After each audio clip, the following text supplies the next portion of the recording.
Nuestro texto inicial se encuentra en Primera de Pedro capítulo 2, verso 9. Mas ustedes son linaje escogido, real sacerdocio, nación santa, pueblo adquirido por Dios, para que anuncien las virtudes de aquel que los llamó de las tinieblas a su luz admirable. El apóstol Pedro fue una figura muy controversial dentro de la guerra entre el bien y el mal. Su historia es una gran herencia para los cristianos de hoy. Vivió al lado de nuestro Salvador y dejó contrastes y experiencias que nos dan lecciones para llegar a ser vencedores como Él, por medio de la gracia divina a través de Jesucristo. Sabía por experiencia propia lo que es caer apresado por las redes del mal y cómo evitar caer nuevamente. Su experiencia quizás se parezca a la de muchos de nosotros y nos urge hoy: sé sobrio y por favor mantente velando, porque tu adversario el diablo, como león rugiente, anda a tu alrededor buscando devorarte. Nos anima a continuar aferrados a la fe en Jesús que tenemos, porque muchos se pervirtieron y apostataron, y otros, con tal de quedar bien en el medio en que viven, sacrificaron lo único que puede salvarlos. De allí su énfasis en vivir una vida que refleje nuestra gratitud a Dios, que nos eligió, y ser dignos de Él. Notemos dos cosas en Primera de Pedro capítulo 2. Primero, ustedes son linaje escogido, real sacerdocio, nación santa, pueblo adquirido por Dios. Y segundo, para que anuncien las virtudes de aquel que los llamó de las tinieblas a su luz admirable. Somos un reino de sacerdotes, un pueblo santo, apartado, escogido para serle un pueblo especial y único. Gramaticalmente está en tiempo presente, estamos en un proceso, en el camino, aún no terminamos. En este día, como en el tiempo del Éxodo, estamos yendo hacia la tierra prometida. Pedro dice que hemos sido elegidos por Él y hemos de alabar públicamente a Dios por darnos su luz, por sacarnos de la oscuridad con que Satanás ha envuelto al mundo. Pero eso no significa que seamos perfectos, ni significa que hayamos llegado al ideal y perfección. Seguir a Jesús significa darnos cuenta de nuestras propias faltas y pecaminosidad y sentir la urgente necesidad de su justicia en nuestra propia vida. Así como estamos, se nos anima cada día a venir ante su presencia. No tenemos nada que nos recomiende a Dios, pero curiosamente nuestro sentido de indignidad y dependencia de Dios son los requisitos esenciales para que Dios pueda renovar nuestra vida y ser instrumentos en sus manos.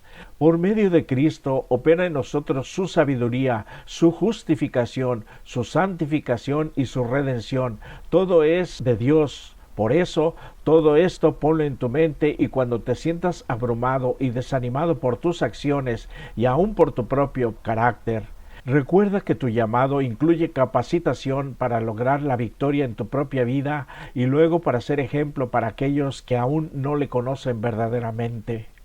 ¿Cuándo fue la última vez que hiciste algo que en tu mente sabías que no era correcto, pero por la presión de los demás lo hiciste y después te sentiste mal porque tu conciencia todavía está sensible a Dios? Cada caída nos revela que ya nos habíamos alejado de Dios, pero si nos arrepentimos sinceramente y dejamos que nos renueve, Dios nos acepta de nuevo. Pedro comenta que los creyentes habían estado haciendo lo que les agradaba a otros, pero ahora las cosas habían cambiado. Los creyentes eran considerados extraños por no unirse a la multitud y se volvieron objeto de burlas, insultos y humillación. Es en situaciones como esta donde Satanás puede usar a viejos amigos o familiares inclusive para desanimarnos en nuestro caminar con Dios. Pedro anima a los creyentes a no dejarse intimidar por estas burlas. Los infieles darán cuenta de sí mismos ante Dios, quien es el único juez, de modo que no hay por qué preocuparse por lo que ellos piensan.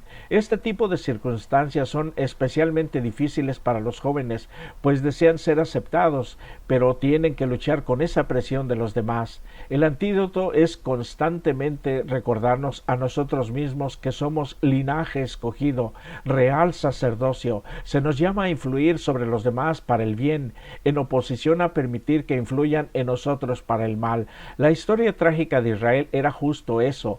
Los paganos, en vez de ser influenciados para el bien por Israel, lo arrastraron hacia el mal. ¿Qué clase de presiones afrontas? ¿Cómo puedes resistir? El pecado para nosotros como humanos es como un misterio del cual solo vemos sus tristes consecuencias en vidas miserables y sin esperanza, pero también lo vemos en Dios y en la manera tan vergonzosa y dolorosa como pagó Jesús por nosotros. La solución del pecado, su plan de salvación, tampoco alcanzamos a entenderlo plenamente ahora, porque de otra manera ya nunca caeríamos como Dios lo desea, para que regrese ya por nosotros. Por eso, aunque no lo entendamos del todo, vengamos a Dios y pidamos, permitamos que obre en nosotros esa sobrenatural transformación en nuestra vida, y entonces nos dé el poder para vencer el mal con el bien, así como Jesús venció.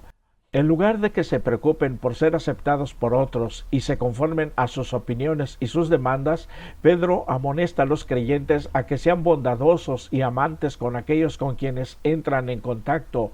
Es lo más importante que debemos hacer al interactuar con las personas que nos rodean. Necesitamos orar y actuar con seriedad. Esto es velar.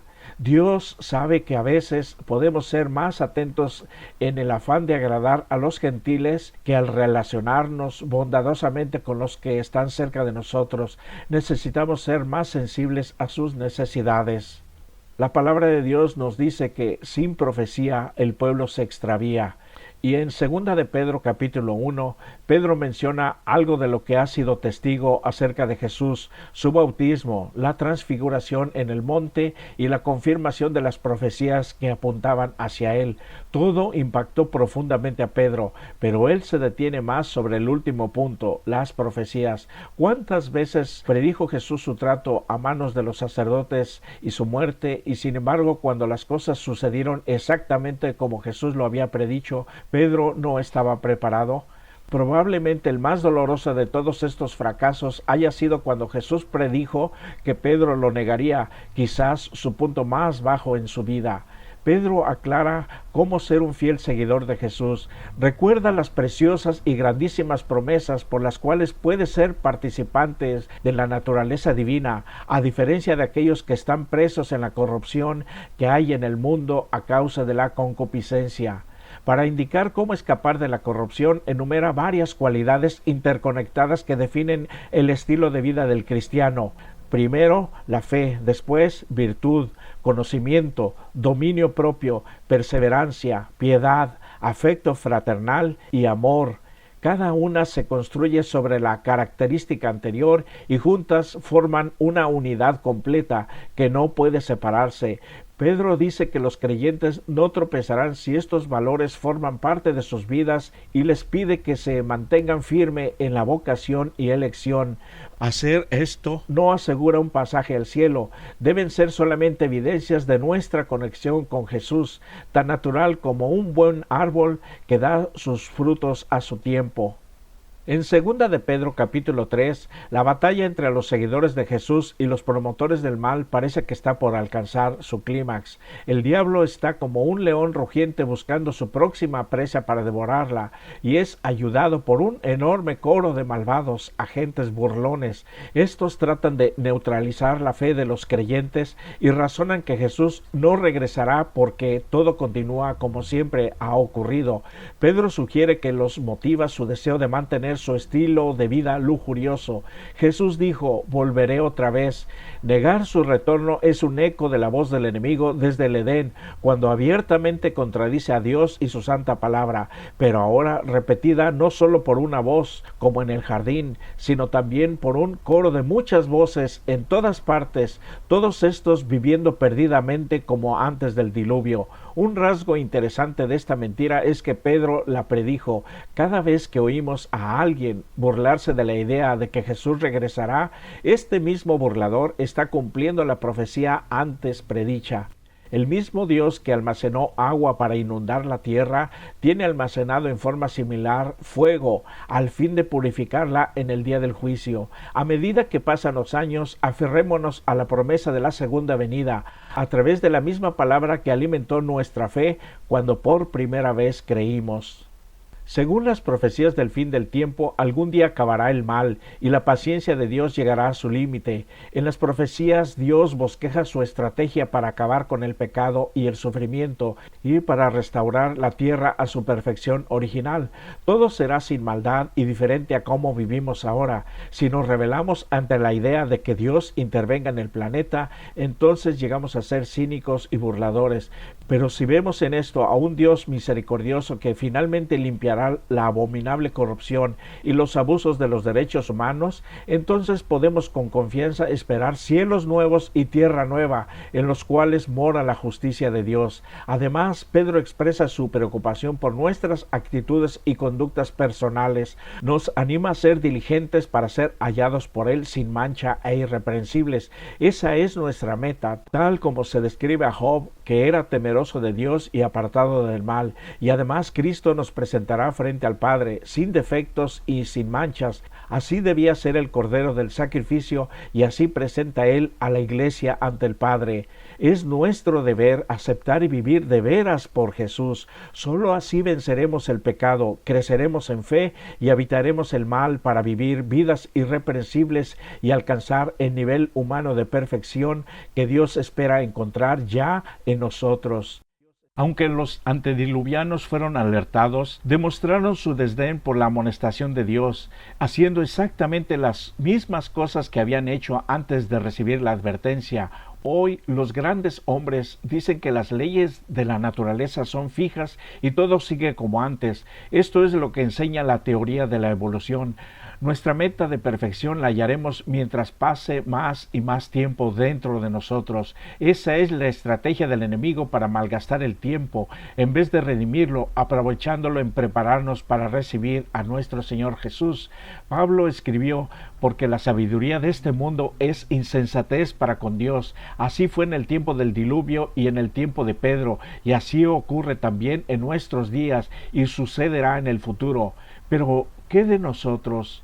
Jesucristo ya cumplió en venir a esta vida terrena como nuestro máximo ejemplo, vivir para Dios y morir por nuestros pecados. ¿Acaso hoy seguiremos sus pasos, viviendo de todo corazón para Dios y morir a nuestro egoísmo y pecados?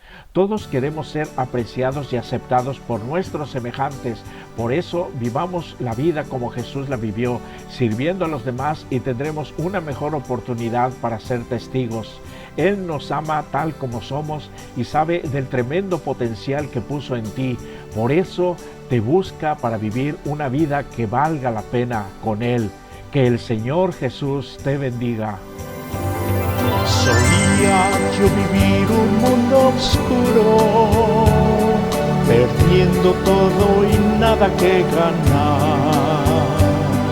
Vagaba lejos del puerto seguro, desesperado, no podía ya vivir. Un día hoy por mí te interesabas y subías a una cruz por mí a morir. En mi corazón brilló nueva esperanza, y si estoy aquí es porque sé que tú me amas. Más que un vencedor, contigo, Señor,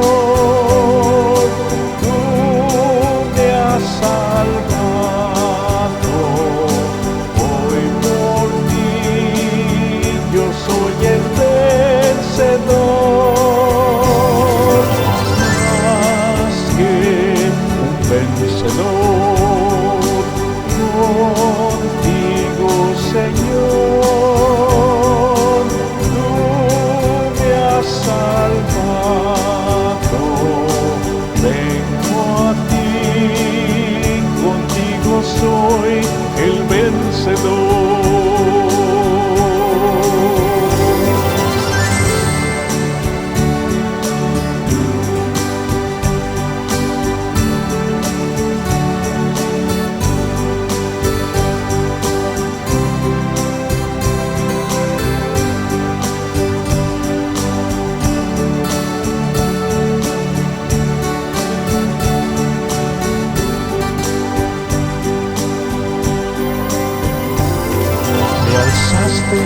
poder y mano fuerte.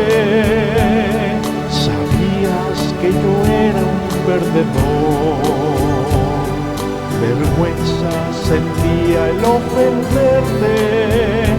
Me viste en mi triste condición. Perdóname, te dije al causarte heridas que clavé en tu corazón. No soporté y más dije quiero amarte, y a cambio me diste el perdón.